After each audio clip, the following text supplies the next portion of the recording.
Tonight on We're Speaking, we continue our deep dive into authoritarianism, the enforcement or advocacy of strict obedience to authority at the expense of personal freedom, lack of concern for the wishes or opinions of others. With guest, Pulitzer Prize-winning historian Anne Applebaum. You remember democracy.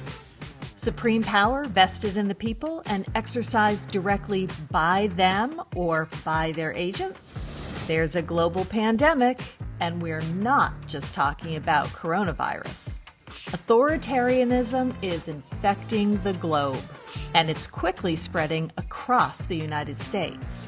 What will it take for our democracy to survive? Tonight we find out. We're Speaking starts right now. Hi. Hey, everybody. Welcome to the Lincoln Project's We're Speaking. I'm Lisa Senecal, and I am here with the amazing May. Hello, hello. Hello. Well, if anybody doubted at all that Donald Trump is still the head of the GOP and that the GOP has a seriously nasty, festering, infectious case of authoritarianism, yeah, CPAC should have cleared that right up. Yeah, it's nasty, but didn't clear up the authoritarianism, but maybe the confusion about who's running the show. Yeah, for sure. Like, it infected the Republican Party, and they don't believe in vaccines. So I guess that makes CPAC a super spreader event. But kind of like in our cold open there, it is a super spreader of hate. It was a little nuts. There was a transphobic attack on Caitlyn Jenner, and then there was even self-hate.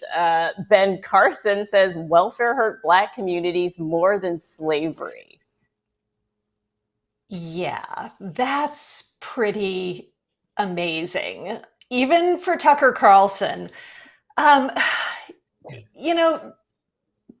is now morphed into the Delta variant, and we have our own variant of authoritarianism going in this country, and it is spreading so incredibly fast. A year ago, we weren't seeing anything remotely close to this at the CPAC convention, and now, it is everybody. Yeah, it really is everybody. It's a little insane. It's almost like America has its own strain of authoritarianism, and it has deeply infected our country. But fortunately, there are ways that you can inoculate yourself, and working together as a pro-democracy community, we can actually be a part of the cure. So there's that. Yeah, I hope so. Countries that opening graphic showed, it's all over the globe. Right? There are all sorts of different variants of authoritarianism that have cropped up all over the planet. Everyone's a little bit different, but they're definitely consistent symptoms in all of them. And we've been talking about that for the past couple of weeks with different guests that we've had. One of those things that we talked about last week was fascist nostalgia. A hallmark, right? Backward-looking nationalists. They're all just, dreaming for that day that they can once again recapture their glorious past when women knew their place and people of color knew their place and the LGBTQ community didn't exist at all. And we were all just perfectly happy being oppressed and discriminated against and abused physically and economically. Those good old days that never existed. No, they didn't. Maybe they could make like an amusement park that's just for them where they can go and have that crazy, wacky lifestyle. Probably not. That's a bad idea. Another telltale symptom is the othering of minority communities, especially immigrants of color. It's clear in the voter suppression legislation that was introduced and passed across the country, which has caused the Texas Democrats to have to go to extreme measures right on for doing that. Very proud to see them playing hardball. But those kind of laws, that kind of legislation is all about authoritarianism. right? The GOP reads, "we the people" in our Constitution's preamble. But what they are really saying is "we the real people," like the real people, not me, sorry, not me as a Black woman, them, the real people, right. White people who agree with them, basically. Right. Yeah. It's a small group, but they don't seem to have any issue whatsoever in trying to rig the upcoming elections. So that small group of people are the only ones who can vote and then make the decisions for everybody who doesn't agree with them. Another one of those telltale signs of authoritarianism is misogyny. It always runs rampant. We see it here with the Proud Boys and the Patriot Front and definitely Donald Trump and so many other people. And, you know, they look at authoritarianism. They look at American life the way a misogynist looks at women, right? You need to control and dictate and make sure no move is made without approval. And before anybody jumps in and says, what about mask mandates? You know, just give me a fucking break. Yeah. It's about community health. It's about taking care of one another. It's about getting vaccinated because we're all part of communities. So the mask mandate is another one of those authoritarian tactics where you take something that is not a big damn deal and you make it seem like you are being attacked because you're being asked to act like a normal citizen. Yep. Yeah, I mean, and same thing with conspiracy theories, which is another telltale sign. It's like almost like they're seeking adventure rather than the truth. And it's like they want to be entertained, which is basically what Donald Trump did for that segment of the population, right? Like the big lie, the 2020 election, it was saying it was not free and fair, that it was stolen from them, once again, using the us versus them. You know, that is, it's a constant tactic. It's like a choose your own adventure gone awry. But unfortunately, fortunately, the US does have the advantage of being able to look around the world, right? We can see how other democracies have fallen because they have. And we can see about how conspiracy theories, the big lie, and all of that is really just justification for changing laws to make it harder for anti-authoritarian people to vote. So we have to pay attention. Yeah, we do. It's just, you know, all those things just tick all those boxes. And now when you watch what is happening here, it ticks all the boxes of the things that happen and the tactics that are used when a country is moving toward being under an authoritarian regime. It's really terrifying, which is why one of the reasons that I am so excited that we're going to be sharing our interview tonight that we had with Ann Applebaum. She is a leading historian and expert on authoritarian movements. That's going to be coming up shortly. And, you know, the Lincoln Project's a pro-democracy political movement, which is why all of you watching our wonderful We're Speaking community and the Lincoln Project movement, that's why you're here and are so engaged, because you are totally in this fight with us. And God, we appreciate it. Yeah, we really do, because this is something that we're all trying to figure out together, right? As a community, that's how we fight back. And so we're going to keep fighting and working to push back against these authoritarian forces. So we're going to break down what's going on. And our goal is to arm you with the knowledge and energy that you need. That's why I'm wearing this pineapple shirt, because it keeps me optimistic, and I hope it's doing the same thing for you. And we do know that you are in the fight with us because those little things. It is. It's the little things. It's just like, I was like, what shirt do I need to counterbalance all of the sadness? It's the pineapple shirt. Always it should just be my uniform. We do know that you are in the fight with us because we do hear from you. So we want to check out some of that. Yeah.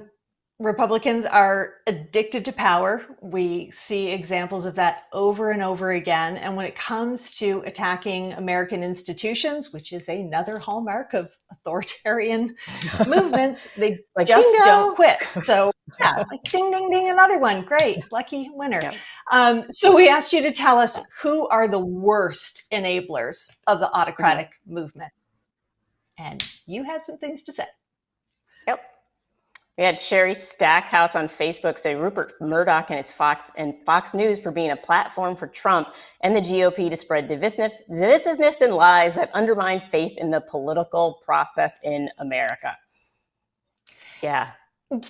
Yeah, we have I have brakes screeching in my head. We have to stop at this one for a second, because today I read that Rupert Murdoch is worried about his legacy, right? Yeah. Because he supported Donald Trump, he's worried how he's now going to be remembered, which I just find he's still running a fucking fascist propaganda network. Yeah. It's not like when Trump lost, suddenly Fox News changed, it got worse. And he thinks what people are going to be upset about is that he supported Trump. He's got people on the air every night who are actively trying to destroy the country and kill people by telling them not to get vaccinated. And he thinks the Trump thing was him saying that he was going to vote for him. That was the big... I'm going to make a bet that he's going to be the next billionaire heading off into space. I'm guessing he's going to have to escape to where some people like him. Yeah. Get him out there. My ticket. That would be fantastic. All right. Our next one comes from Arlie Phillips. Every single representative or congressperson who voted not to certify the election results. Yeah, they're out there running wild still. We got to round them up is what I'm saying. We have another one from Larissa White. NRA mentioned Greg Abbott and his entire cabinet. Leaders of conservative movement, including Billy Graham Association, Southern Baptist Association, and of course, Republican leaders that keep telling the big lie. Yeah, it's been almost 7 months. We're near, and they're just out there living their worst lives and impacting ours. And dragging us all along with them. Fortunately, we have all of you here with us. This isn't just a show. We're really a community. Your input means so much to us. It's so important. It's crucial to building the movement. So use the hashtag We're Speaking. Tag us on Twitter at LPTV. I'm at LC Senecal, and Maya's at Maya on Stage. And keep this conversation going. Keep all the pro-democracy conversations going. You can also leave us a voicemail at 855-774-0126. I said that without being dyslexic. Pretty proud of myself. And now, yay me. It's going to be my big, my one thing done today. It is now time for our very first Oh For Fuck's Sake Award nominee of the week. Our first nominee for our OFFS Awards goes to the Patriot Front, a group of white supremacists from Texas who recently marched on several cities in an effort to remind us all that racism doesn't require white hoods anymore. Mission accomplished. I am now fearful of white men in khakis and polo shirts. You've ruined retail shopping for me, and now you're trying to ruin America. It doesn't sound very patriotic to me. Congrats on your nomination.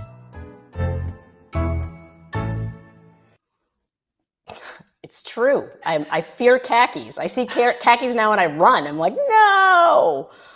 Yeah, remember the Gap ads where they decided it was time to make sure that they were being representative of different races and cultures, and everybody was wearing their tan khakis, and now this, the tan khakis, there is nobody who would have been in those ads except that one white dude, but he's replicated into it's creepy. It's from white sheets. Little from white sheets to khaki. I feel like it's I'm being haunted by fabrics.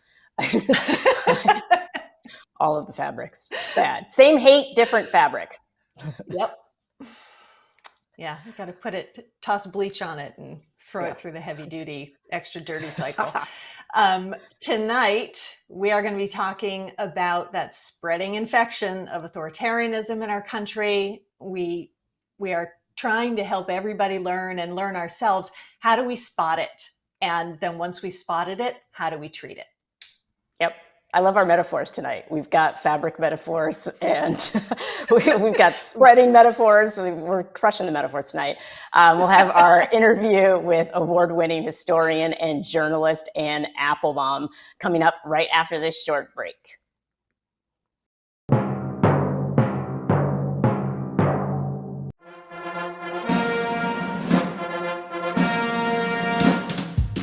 What was Donald Trump right about? Everything! I got impeached twice. I didn't change. I became worse. Fact check, true. I think climate change is, as Lord Monkton said, okay? And by the way, it is. I find great concern with that. I find great concern with that. I do believe the election was stolen. It was all rejected by the courts, including Trump-appointed judges and the Supreme Court. I believe the judicial system failed us. The NFL is gay. Can you believe they are sexually perverting our children right now before our eyes? Sundar Pichai. Don't come knocking on my door with your Fauci outie. You leave us the hell alone. The government was hoping that they could sort of sucker 90% of the population into getting vaccinated. Joe's got a lot of toothbrushes. It's almost this apartheid-style open-air hostage situation. Like, oh, you can have your freedom back if you get the jab. Critical race theory. Critical race theory. Critical race theory. Critical race theory. Critical race theory. Critical race theory. Can't make this stuff up, folks.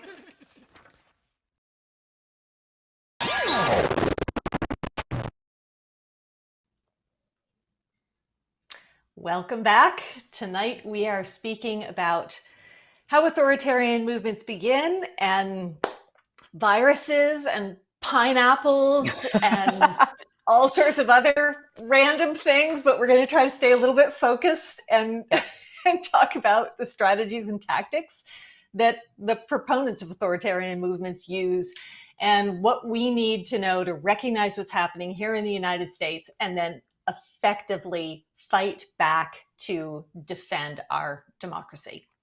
Yeah. We do have to stay focused to do that. And this conversation that's coming up is very focused with Anne Applebaum. Anne is based in Poland, so we were thrilled that she actually joined us earlier. It was a lot earlier. It was 6 o'clock in the morning, but it was worth it because the information she shares is not 9 missed. o'clock in the morning for me. Yeah, I know. It wasn't so bad for you. It's the West Coasters that suffer. Luckily, you won't have to suffer, y'all. It's right here for you at a time that is convenient. So let's dive in. And Lisa and I actually might be in the chat to engage with you. We'll see. We're now joined by Pulitzer Prize winning historian Anne Applebaum. She is a staff writer for The Atlantic, has been published by or served on the editorial boards of a list of publications that reads like something out of one of my writer dreams. She is one of the most distinguished historians in the world today, and she is the author of 6 books. Her latest is The Twilight of Democracy, The Seductive Lure of Authoritarianism. Anne has not only studied, taught, and written about the fall of communism, the rise of democracy, and its fall to a new authoritarian wave. As an American with dual citizenship in Poland, she has lived it. We are so fortunate to have her with us today. Anne, welcome to We're Speaking. Thank you so much. Delighted to be here. We're thrilled to have you. I want to dive right in. In your book, you write about the friendships that have dissolved and watching people you knew and care deeply about transform into authoritarian supporting nationalists. How has life changed in Poland under the Law and Justice Party, and what has it been like for those relationships to transform? So I should probably start by saying that the transformation was something that was very slow, at least in this country. I'm in Poland right now. It lasted about 10 years, and it did include some people who I knew only slightly and 1 or 2 quite close friends. who changed, in my view, very dramatically from 2010 to 2020. Here, a really important moment, and this is very important for Americans actually to understand as well, was a plane crash that took place here in 2010. And it was a major news story at the time. The then president was on the plane. He died along with his entourage and some senior military leaders. They had been flying to Russia to lay a wreath on a memorial there to some Polish victims of the Second World War.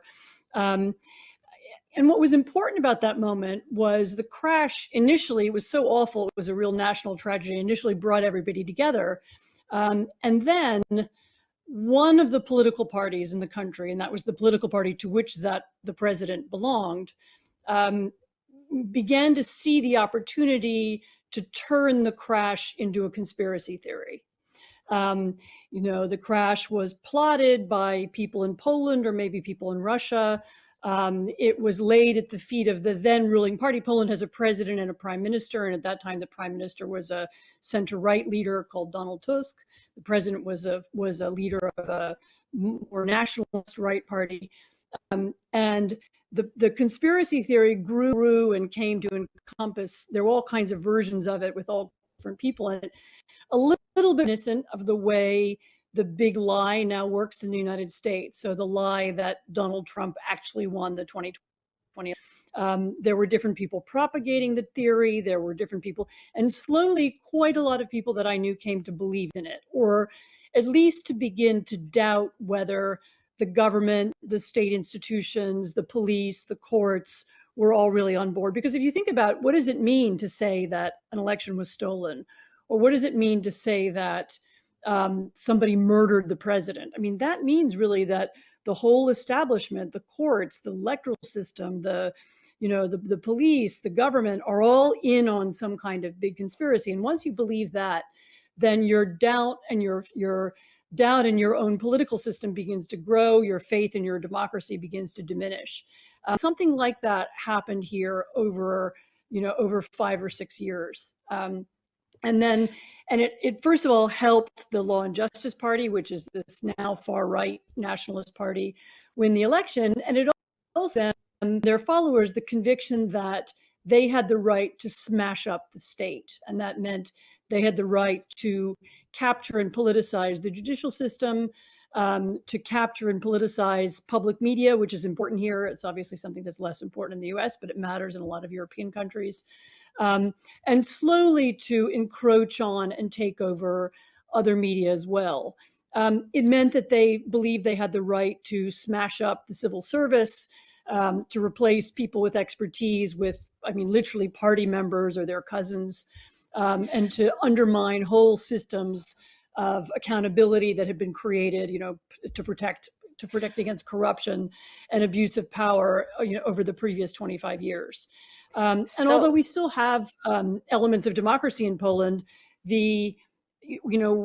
what we don't have anymore is an even playing field. So we don't have a system whereby the political parties compete in an even way. There's one party now that controls substantial part of the media, and it's made it into party media. The courts, the prosecutors, the police, and many other things. So in a sense, this authoritarian takeover is, they're opportunists, it sounds like. And so they're taking advantage of these same sort of opportunities of instability here in the US.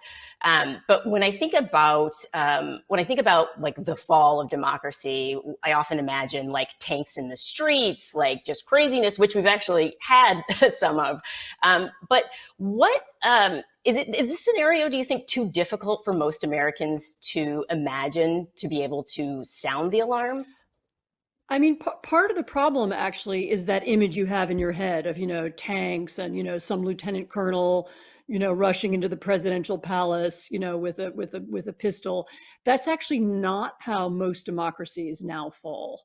And if you look at a series of them, including both attacks from so-called right-wing and so-called left-wing parties. I mean, you can look at Poland, you can look at Venezuela, you can look at Turkey, you can look at Hungary. If you look at the way that democracy now falls, it's not through tanks on the street. It's through the erosion of institutions. So a would-be authoritarian party comes to power. It has no scruples, and it immediately seeks to take over all of the neutral levers of the state. Again, courts, in some cases, media, civil service, inspectors general. Again, all of the institutions that are in place to prevent nepotism, to prevent corruption, and to prevent abuse of power. And it doesn't look like what people imagine to be the death of democracy. As I say, no tanks, no warfare, no guns, but it can be very effective nevertheless. I mean, as I said, Venezuela declined in exactly that way. I mean, it went from being a genuinely free democracy, one of the most stable democracies in Latin America, to a really ugly dictatorship now, which is presiding over a collapsed economy. And again, the technique was slow decline, attack on institutions, and above all, this kind of language of conspiracy.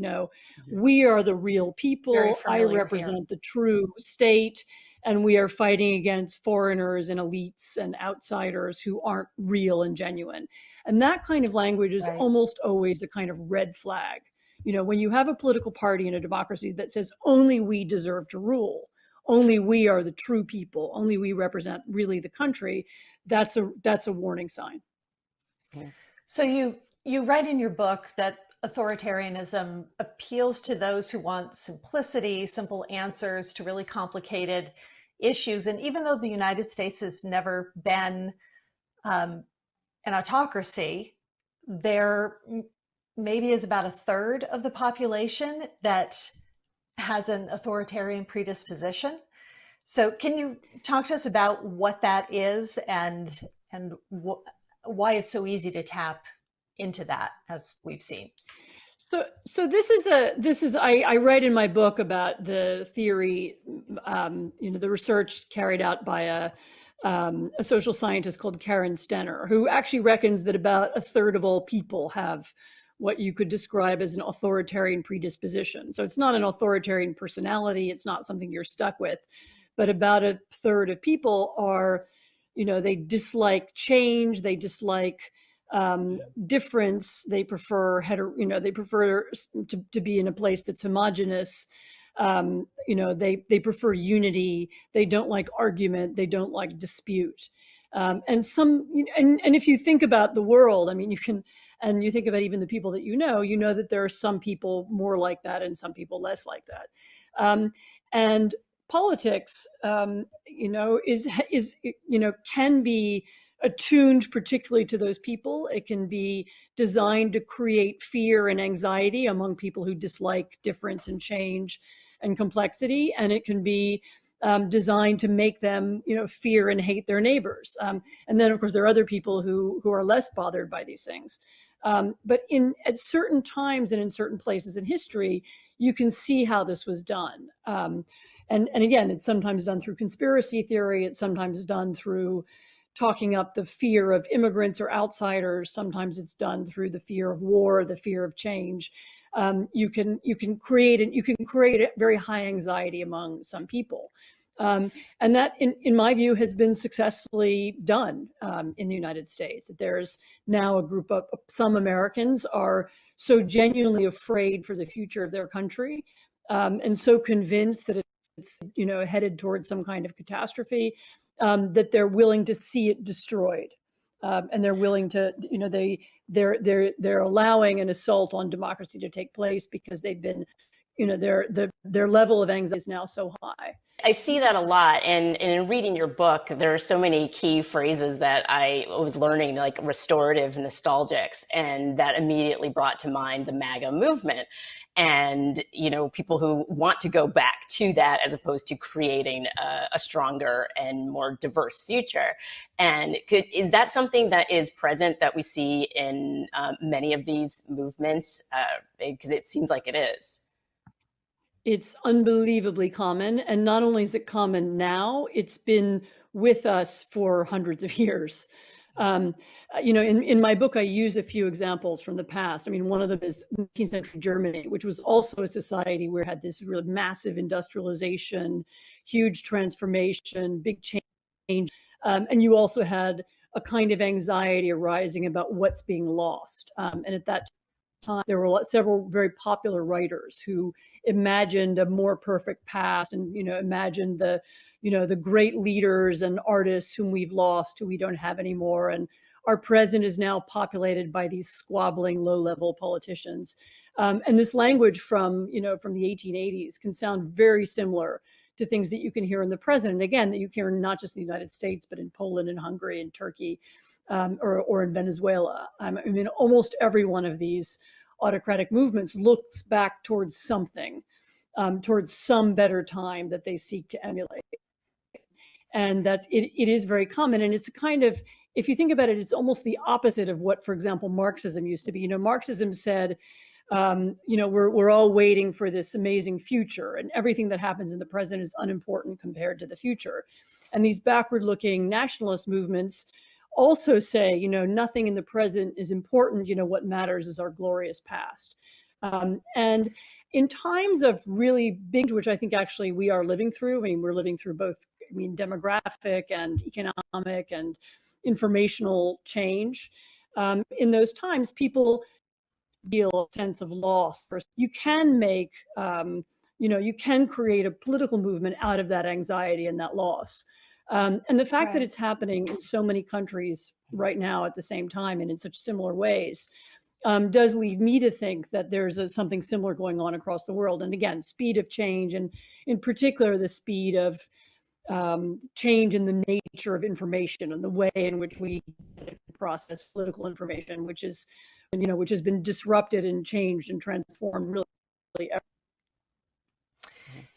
We also, it seems very consistent across countries where these authoritarian movements are happening, that they seek out an other.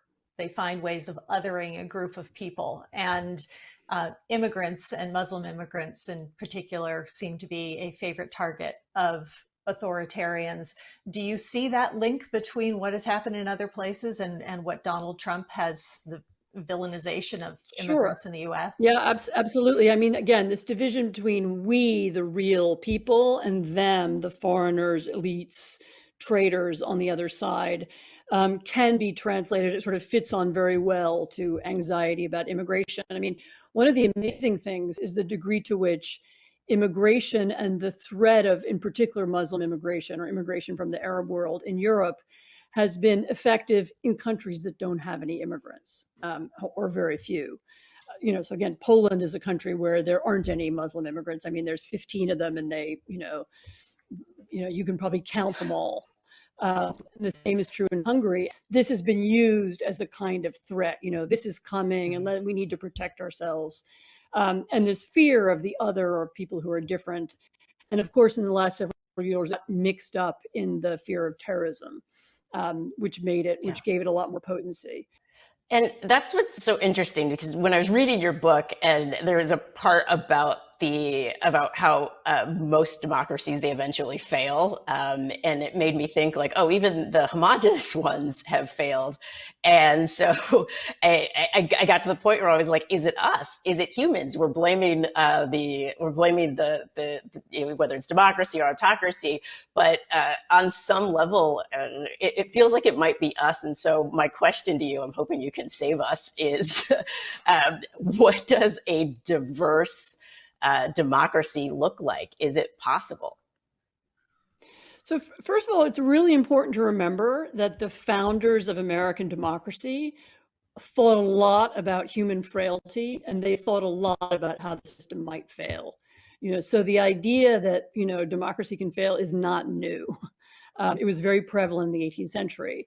And when, the authors of the Constitution were sitting around talking about it, that's what they were talking about. And, Alexander Hamilton even has an explicit line about, someday a demagogue will come along and we need to protect against that now. And some of the more exotic parts of our Constitution were actually designed for that reason, including the Electoral College, which now doesn't work at all the way it was meant to work. But it was meant to be a bar against demagoguery, which, as I said, it doesn't function in the way the founders imagined. But the fact that they thought about this, they studied it, and they were looking mostly at Greek and Roman precedents, actually, in order to design the U.S. Constitution, means that we can do the same. I think looking around the world and looking at how democracies have failed in other times and other places, or how they're failing now, does help us understand what we can do better in the United States. As I say, the use of conspiracy theory is something that we've seen before, and we've seen how it works before. And so that should help people recognize what Trump and a part of the Republican Party is doing by sowing the seeds of doubt in the political system. And fighting back against that. That's really that's actually the most fundamental thing that's going wrong right now, is the spread of this lie about the electoral system being dysfunctional.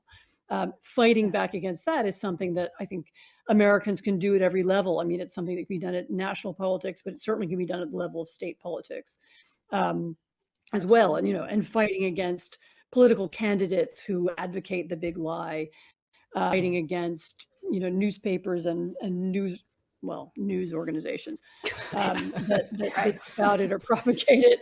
It's important that we recognize just how important this is and how crucial it is, because it's exactly that kind of mood and spirit that has undermined other democracies and other.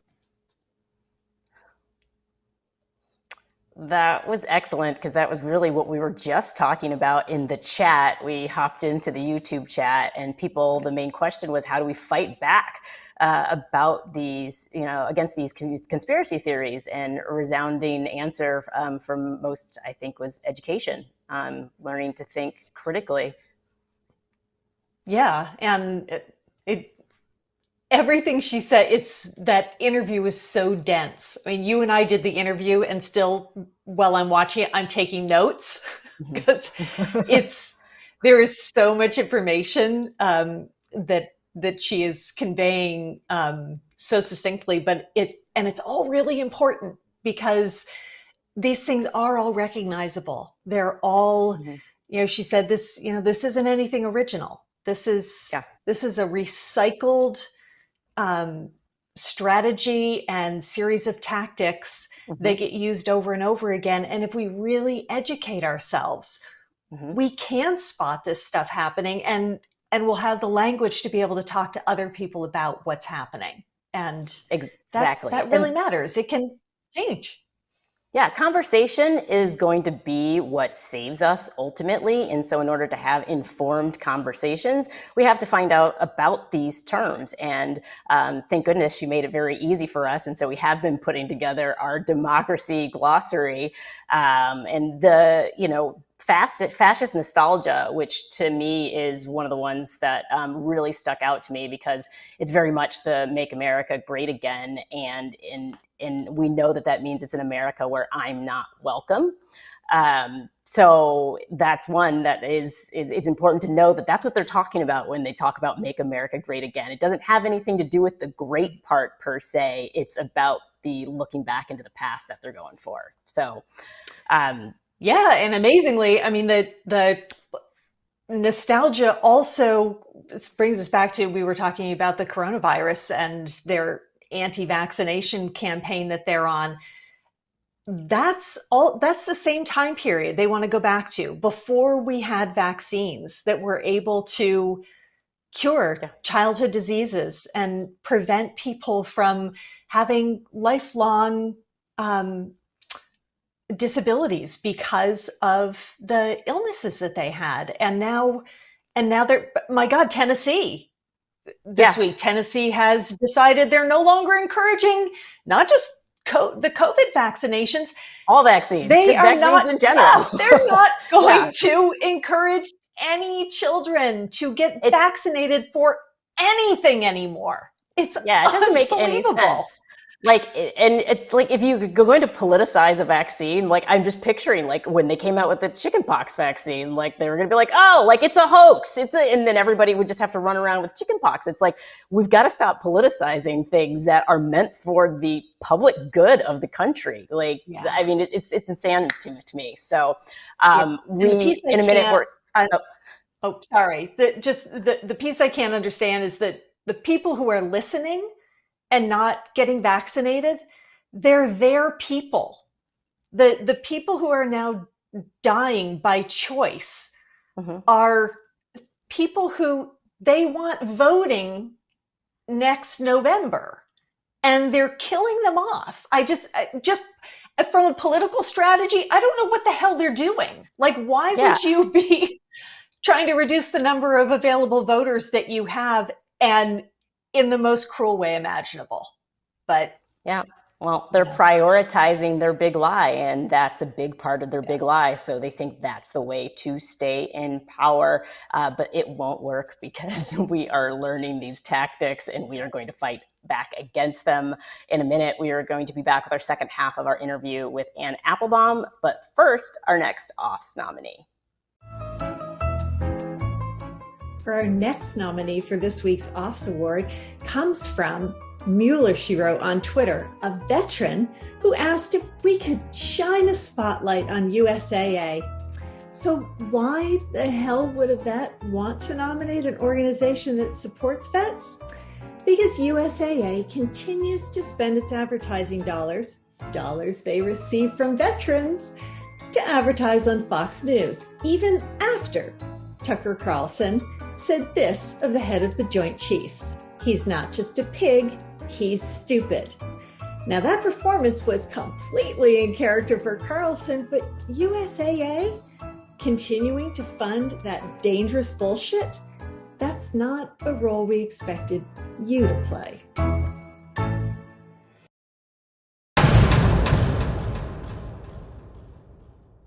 I want to know why what happened in Myanmar can't happen here. No reason. I mean, it should happen here. No reason. Right? That's right. America has crossed a line.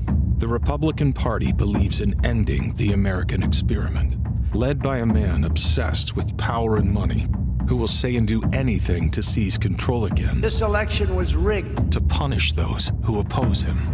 His followers don't just disagree with us. They've got something worse in mind. We know what national populism and authoritarianism lead to every time. That's what this is all about. That's why we will never compromise with this evil. We will never step back from the line because we believe in America. Are you in this fight, or have they already won?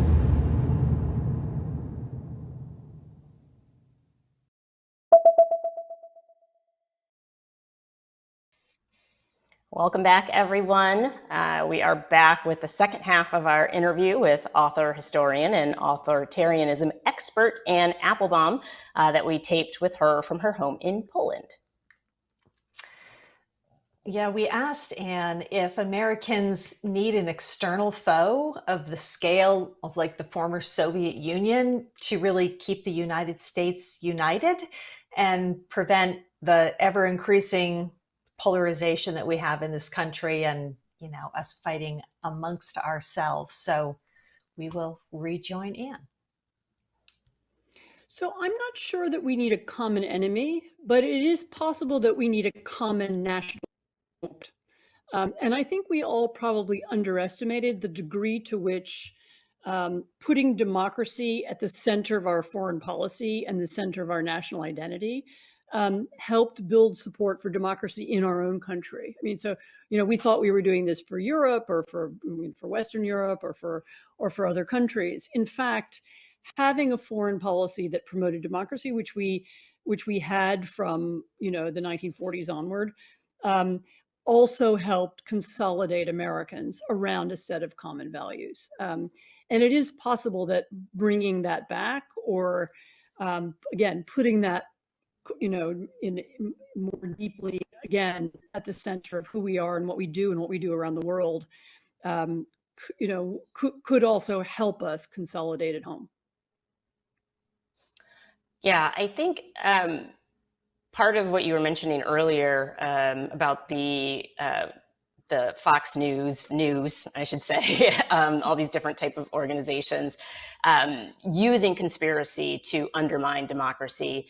And what we're seeing with the big lie, like right now, I think there's a huge percentage of the candidates, GOP candidates for 2022 who are actually proponents of the big lie. And so we're seeing it. It's not going away. It's spreading. And my concern is this kind of conspiratorial accusation something that strikes at the heart of democracy itself? Like, what happens from here? Like, do we bleed out from here after this big of a lie? So there are some very real dangers. So the danger isn't, of course, just the lie. The danger is what it could lead to. For example, it could lead to the election of officials who are in charge of elections. Like the Secretary of State of Georgia, who confirmed the Georgia vote at the last presidential election. I mean, imagine him being replaced by somebody who was less scrupulous, or somebody who was willing to change votes or alter election results in order to suit the president. It could lead to a repeat of January the 6th 4 years from now, except that the rioters win, and the House of Representatives and the Senate do not certify the right president. They instead fail to do so, and they hand the presidency to somebody who lost. And so there is a real danger that we have people in office who are no longer scrupulously dedicated to our electoral system as it works now. And the very real danger is that they then throw out votes, or they alter votes, or they change the system, or they fiddle with the rules in such a way that we then have an illegitimate president. And that is something we've never had. The Confederacy is a version of it. But certainly not in modern times have we had a president whose legitimacy was questioned by many people, and then would have trouble enforcing law. We would have a breakdown of the court system. You can see a very rapid downward spiral that could follow that. So again, the danger of brings people to power who don't mind altering election results. And that is the thing probably that I'm most worried about right now.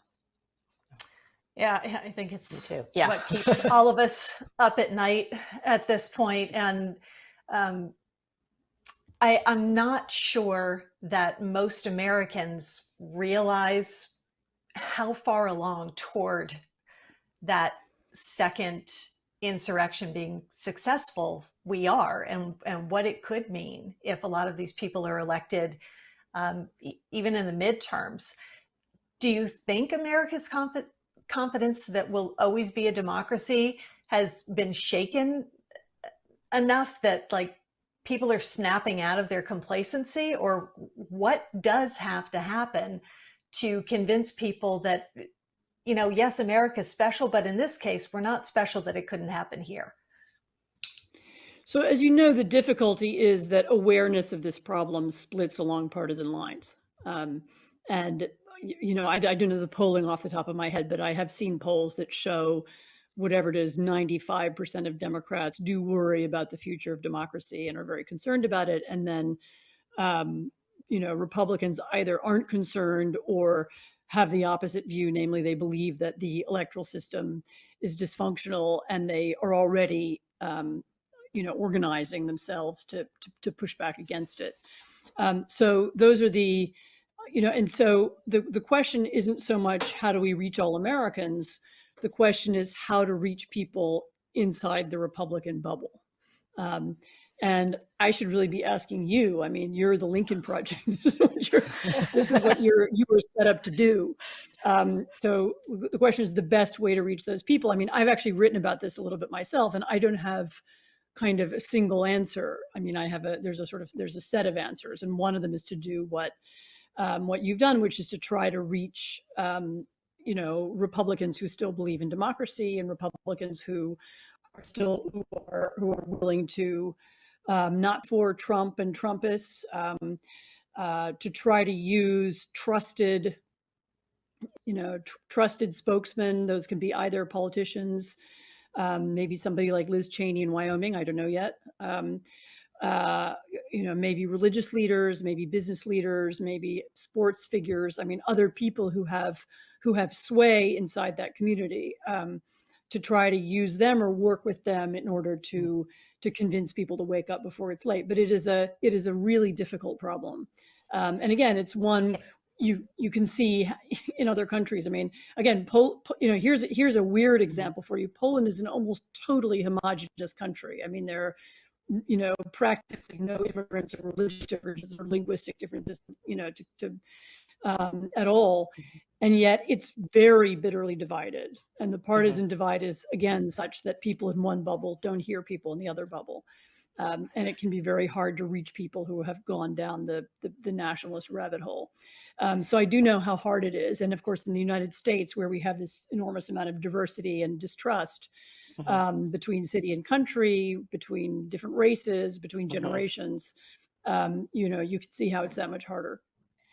And I read an article that you wrote that talked about algorithms and how that makes it even harder, and that they are exacerbating these divisions. And so there seemed to be a little bit of hope in there, because all of this, it feels very disempowering, but it seemed like responsible algorithms. And I would love for you to share a little bit about how we might be able to hold our internet accountable.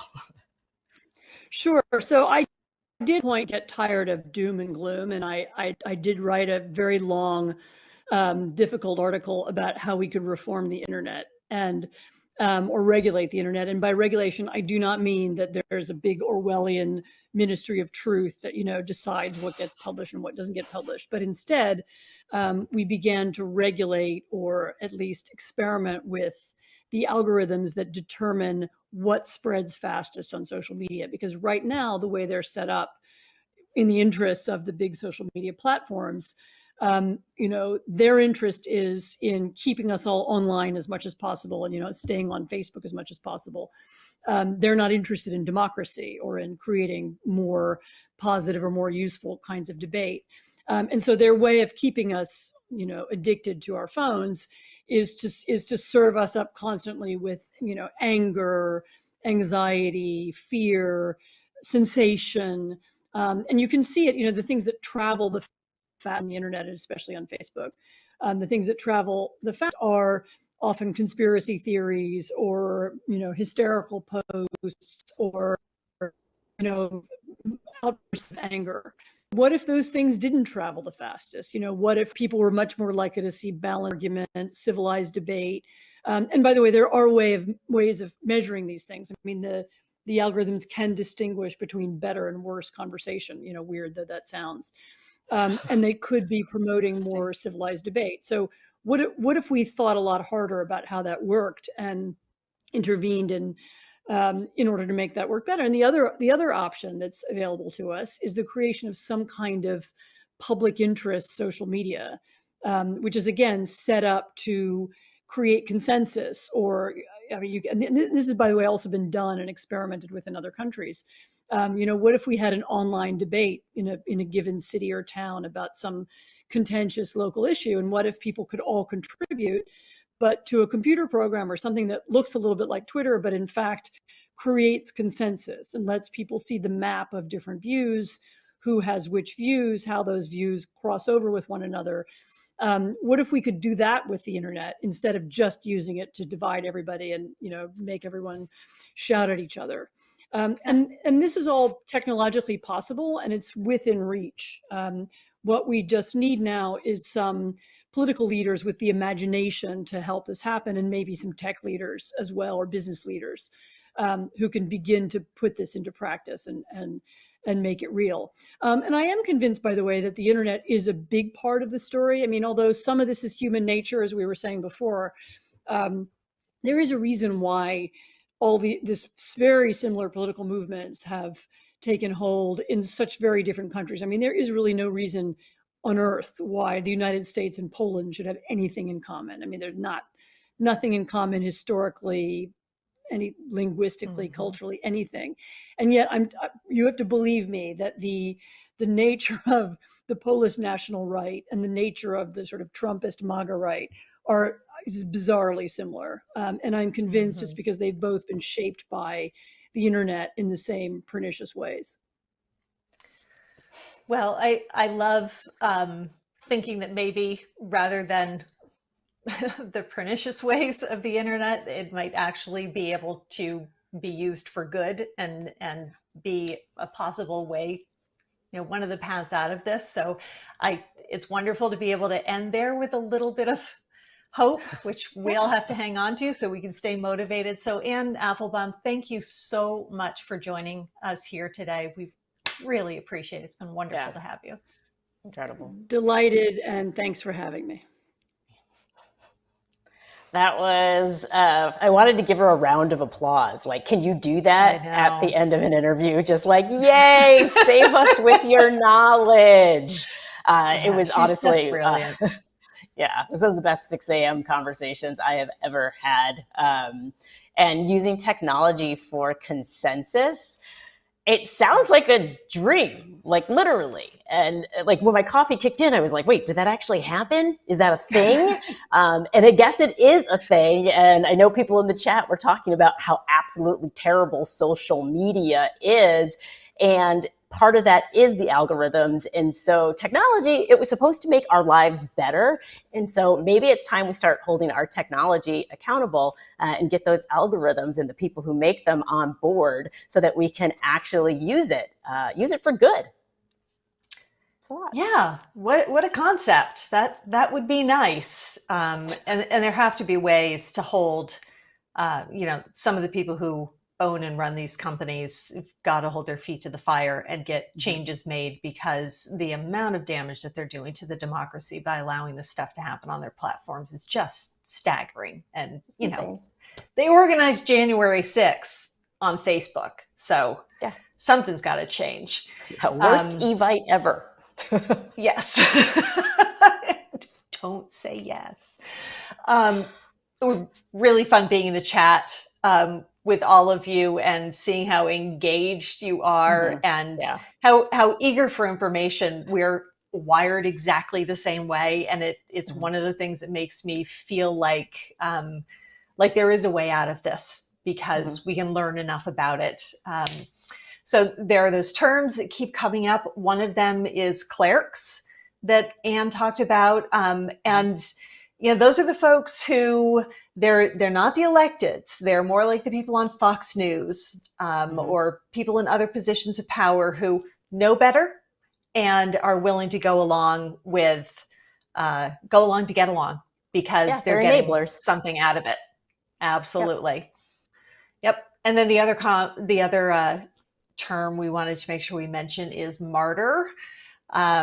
They have now managed to make Ashley Babbitt, one of the January 6th insurrectionists, the woman who was shot. They've now made her into a martyr. Thanks very much, cleric Maria Bartiromo.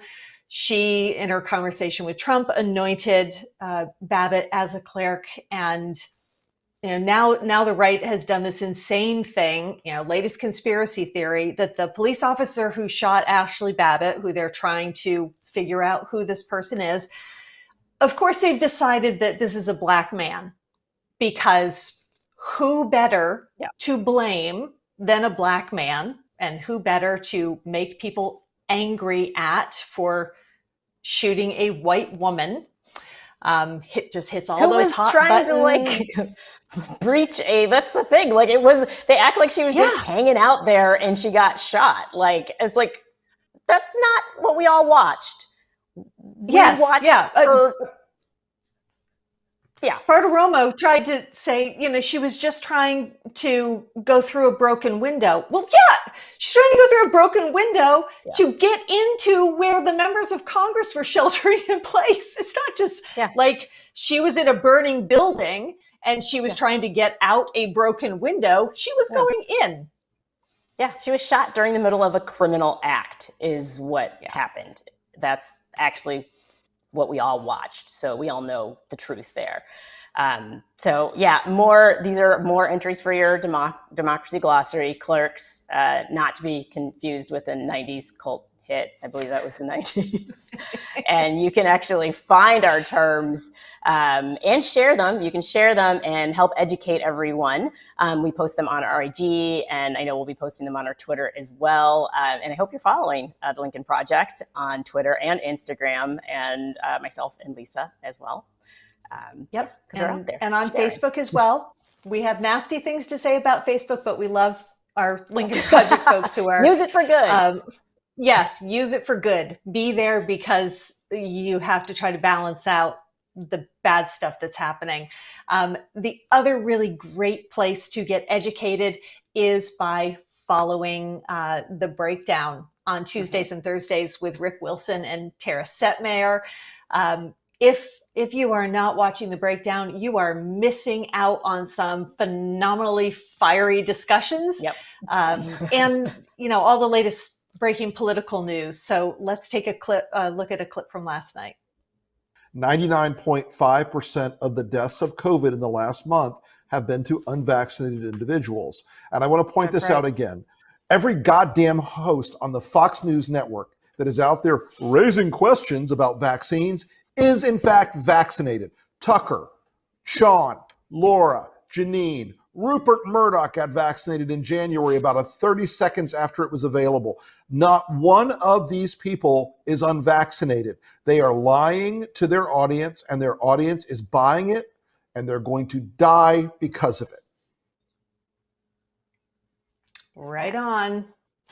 Absolutely. So catch Rick and Tara Tuesdays and Thursday nights, 8 p.m. Eastern Time. And now it is time for our final Oh for Fuck's Sake nominee of the week. Our next nominee is Comcast, the cable provider who keeps us waiting between the hours of 11 and 4 and shows up at 3:59. Now, while they may waste our time, Comcast wasted zero time in censoring the Lincoln Project's ad calling out Toyota's shameful seditionist sponsorship. Instead of fighting for democracy, Comcast chose fear of lost ad revenue. Nice try, assholes. Between the lawyers and the Lincoln Project followers, we shamed Toyota into supporting democracy. Now we're shaming Comcast. Choose democracy, not ad revenues. You earned this nomination, you greedy bastards.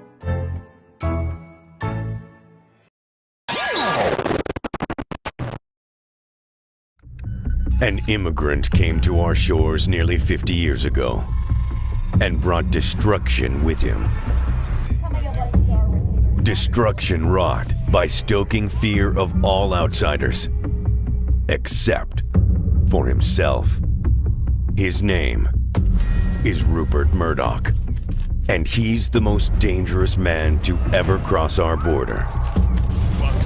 He built an empire out of fear and lies, ruling over a network of deceit that made him a billionaire, brainwashed millions all those people in the back are fake news with un-American propaganda.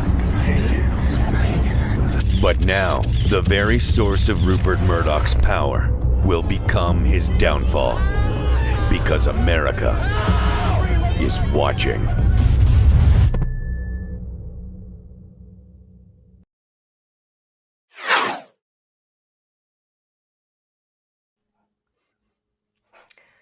Welcome back, everybody. I feel ridiculous having a huge smile on my face saying, we're here talking about autocracy. But that's what we're talking about. And we really need to. So, because it's here. It's already here and now. And we know you guys get it. We see it in the chat. And you've been sending us your thoughts as usual. And we are listening to what it is you have to say. That we are. Earlier, Anne said, liberal democracies are always demanded things from citizens. Participation, argument, effort, struggle. I'm sure that's going to come up on the screen really quickly. I'm just waiting for it. I now know what happened there. Okay, yes. So we asked you, how are you rising to the occasion? Why is it so important to stay engaged? And you have some responses for us. Laura LaPierre wrote, I'm messaging my congressman on a regular basis. I'm very concerned about voting rights. And Elizabeth Edwards said, I am trying to get more involved in local politics. I have a friend running for office and I want to try and help her and to educate myself more about what is happening in my community. Jim Lynch wrote us, in democracies, we must stay informed, engaged, and active. Each of us have a voice. Each of us bear a responsibility, obligation to speak up and fight to protect our freedoms, our families, our democracy. Speak loudly or be forever silenced by autocracy, greed, and power. And we have Milton and Tammy McCauley. I am a registered conservative independent who generally leans Republican. I no longer recognize the GOP. I am retired and on fixed income. I can't do much, but have sent small donations to support the work of the Lincoln Project and will continue doing so if as I can. I am a believer in the work they are doing as they try to expose the dysfunction, disinformation, and dishonesty within the GOP. The party has been hijacked by delusion. Yeah, they really have, but there are things that you can do. You can volunteer for voter registration efforts, learn what your voting laws and rules are, and if those are changing, since that's happening in a lot of states.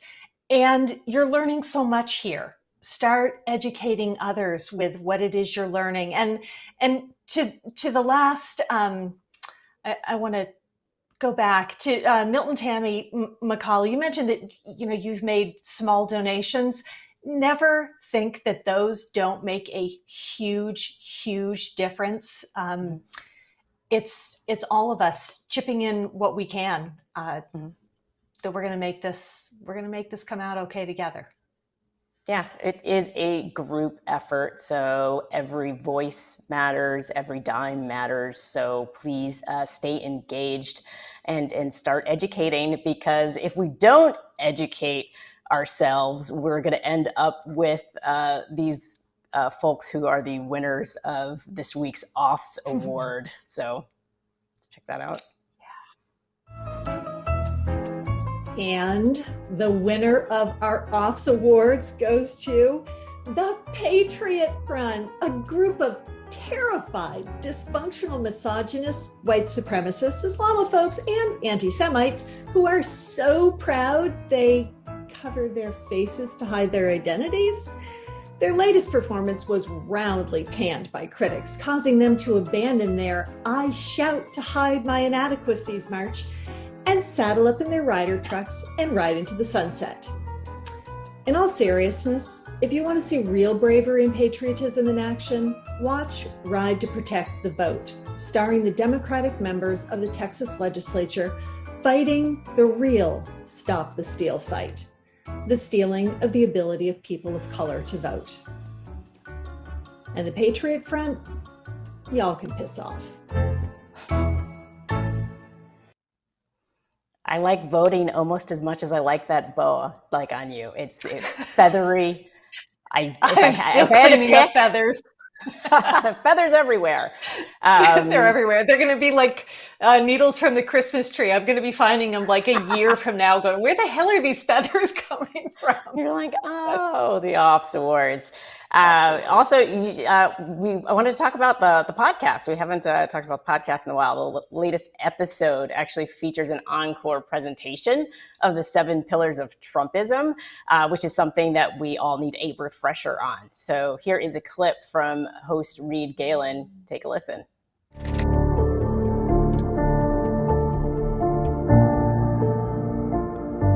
One thing about Donald Trump is not just all of the bad things that come with him. He allowed people who otherwise might have had bad thoughts to now express them without much social retribution. Yeah, they're out there using their racist voices, so we have to use our voices as well. You can subscribe to the Lincoln Project podcast at Apple and wherever you get your podcasts. Now, on our 3 most recent shows, we have spoken with 3 really extraordinary women who are experts on how democracies fall to authoritarian movements. Anne Applebaum, who you just heard from tonight, Ruth Ben-Ghiat, and Jennifer Murcia. If you've missed any of those 3 conversations, you can find them on the Lincoln Project YouTube channel or at lincolnproject.us/LPTV. They're worth the watch. Definitely worth the watch. I love these women. They're like the superheroes right now of saving our democracy. I love that graphic because I was like, it's like the League of Democracy. No, they need capes. They do need capes. Not all heroes need capes, I guess. That's the saying. But it's great. They've explained to us how we can recognize what's happening, and that's so important, how we can identify the tactics authoritarian movements use, and most importantly, what we can do to push back against authoritarianism and protect our democracy. So if you haven't already watched, please watch them. You will be better prepared to participate in this fight. Yep, and participation is what it is all about. It is up to each and every one of us, every one of you, and every person who you can invite into the We're Speaking community and the larger LP community. We're all shared in this great win last week when Toyota reversed course after the Lincoln Project started backing up, running some ads. Yep, that was pretty phenomenal. They stopped funding the seditionists, and it's so gratifying because you all made that happen. Yep. You shared the video, you called out Toyota, and we proved again that this collective action, this Lincoln Project pro-democracy movement, it has so much power, and there's real strength in numbers. And we've got bigger things planned. So we are asking you to help grow the movement and keep building the momentum. Yeah, momentum is key, and we've got it right now. So let's keep it going. It's as simple as this. Invite your friends to take part. We're asking members of the We're Speaking community to make short selfie videos. We all love a good selfie video, right? 30 seconds to a minute, and tell us why you're part of the Lincoln Project movement and why people should join us in saving our democracy. So that's it. It's easy. Quick video with your pitch. Tweet it with #LincolnVoter. And that's how we're going to do this. That's how we're going to grow this movement together. Because that's how we win together. We are all in this together, and that's why we come together every week to learn from the experts who, Anne, who we just heard from, and all these other phenomenal people who come on the show and speak with us, and we learn from each other. And we love seeing that you are sharing the pro-democracy terms on your social media feeds. That has been so cool because Maya and I are such total nerds for this stuff. Big time nerds around it. Like, it's one of my favorite things right now is seeing people share that. So share it, tag your friends in it, teach them. Yes. Yeah, absolutely. We have to keep pushing one another and lifting each other up and educating each other. This country is worth it, and we've got to keep fighting for it. Yeah, and there's patterns to these movements. That's what we have been talking about in each and every one of these episodes, is that there is a clear pattern. And so it's important for us to recognize it. So we just want to shout it out. We're going to go over this pattern. Is everybody paying attention? I hope so. Because it's super clear, right? It starts with the language of authoritarianism. And then that goes to... Yeah, and that language, that's part of creating what's called the culture of threat, right? To make all of us feel like we are in this threatening situation. Mm-hmm. Yeah, and that leads to increased polarization because when you fear something, you want to be away from it. And so as we run away from each other, that then leads us into...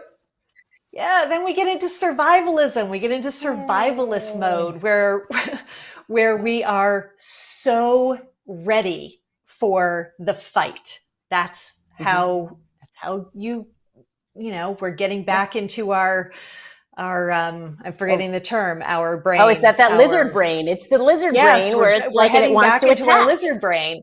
Right. Yeah. So we are primed for violence when we get into that situation. And that's where they have an awful lot of people right now in this country, which then leads to so this is crazy, right? So as things become more violent, then that becomes an excuse to say like, oh, we need to protect you from that violence. And people all of a sudden find themselves, those people with the authoritarian predispositions, all of a sudden are like, we need authoritarianism to save us. And these leaders come out and actually say that we are going to protect you from them. And that increased fear and despair of the marginalized, right? Because now the marginalized people are feeling fearful. That then leads to right, and then we've normalized it, right? We've normalized having authoritarian rule because it creates order. It creates terrible order. It's dominance by a few people over the masses. We lose our ability to have a voice in our government. But that's where we're headed, folks, unless we keep fighting as hard as we are right now. Yeah, we have to break the pattern because this is a pattern that we're trending towards. And the thing is, our country is young. I think even Matthew McConaughey made a video where he talked about that. And I was like, yeah, you're right, Matthew McConaughey. You're right, Magic Mike. Our country is young. We're toddlers. We're in our terrible twos. And it's like we're learning to embrace our diversity, right? Like multi-ethnic, multilingual, multicultural fabric of America is actually what makes America great. So we don't have to agree on everything to work together. It's like a relationship, right? And we can't get divorced, even though apparently some data came out that a huge number of Southern Republicans kind of want to get a divorce from the rest of the country. I'm like, sorry, you can't. We're all living here together. I think we already tried that once. I'm pretty sure we did the whole, we're going to leave the nation thing. Yeah. Yeah, it didn't work then. It won't work now. And what matters is we have to agree on one thing, which is that we can actually work through our differences because that's what it's required to live in an American democracy. So please, don't fuck it up. Just that's all we have to do. Just don't fuck it up. We have a good thing going and we can make it better. So God, don't fuck it up. Yeah, don't fuck it up. Yeah, get therapy, whatever you need.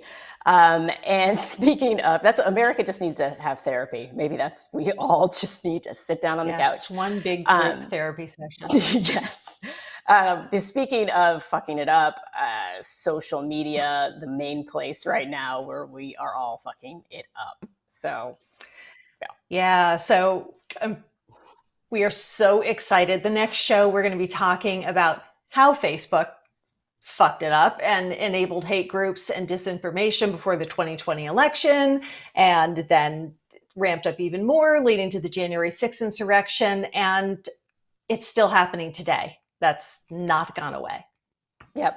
Exactly. And we will talk with New York Times journalists Shira Frankel and Cecilia Kang about their new book, An Ugly Truth, Inside Facebook's Battle for Domination. So you're definitely going to want to put this one on your calendars, y'all, because it's an important one.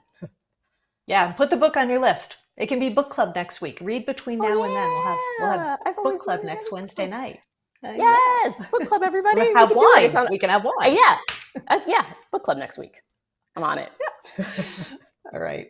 Thanks, everybody. We'll see you next week.